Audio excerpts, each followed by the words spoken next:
आपण भी प्रेरणा state scholarship apply करथिले कि मन डाउट अछि कि मो फ्रेंड रो स्कॉलरशिप मनी आसिला मोर आसिलानी कोन पई। तो वीडियो को लास्ट पर्यंत देखंतु। मु ए वीडियो रे आपन को सब डाउट क्लियर करबी। मु जितेंद्र स्वागत करछि मोर चैनल ज्ञान आईक्यू को। सिंपली आपन क्रोम ब्राउजर रे सर्च करंतु स्टेट स्कॉलरशिप पोर्टल। नेक्स्ट आपन को एई प्रकार इंटरफेस देखबा को मिलिबो। एबे आपन लॉगिन पाकु जांतु। क्लिक कला बेले स्टूडेंट लॉगिन ऊपर क्लिक करंतु। नेक्स्ट आपन को 16 डिजिट रो आधार कार्ड नंबर दबा पई पड़िबो। नेक्स्ट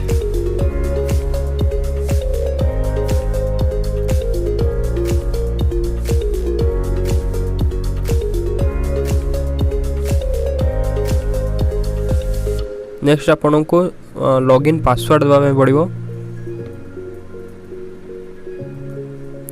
एवं सॉल्व मैथ किछि दिया। साइनिंग रे क्लिक कला पर एई प्रकार इंटरफेस देखबा को मिलिबो।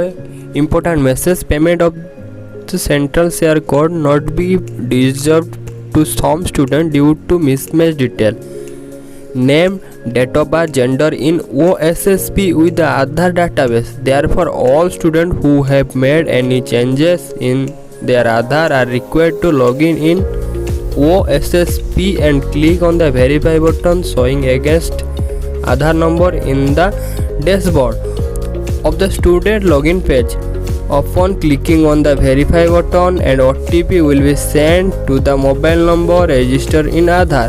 After entering OTP in the required field, whether changes made in Aadhaar, any changes in name, date of birth, gender will be replaced in portal. So आपन को आधार कार्ड मिसमैच पई आपन को स्कॉलरशिप मनी आसी नाही आपन को अकाउंट को। नेक्स्ट आपन आधार कार्ड वेरीफाई करंतु। तो आधार कार्ड नंबर साइट रे तो वेरीफाई ऑप्शन अछि। तो ओटीपी आपन को रजिस्टर मोबाइल नंबर को जी एवं ताको आपन एठारे देई वेरीफाई कर नियंतु। आधार कार्ड वेरीफाई द्वारा आपनकर ना डेट ऑफ बर्थ किछि जदि असुविधा हेतिबो तो वेरीफाई ऑटोमेटिक हे जिवो। यदि वीडियोटी आपन को भलो लागला गोटे लाइक करिवे, सब्सक्राइब करिवे एवं आपन मानन को सांग मानन को सहित वीडियो शेयर करिवे। धन्यवाद।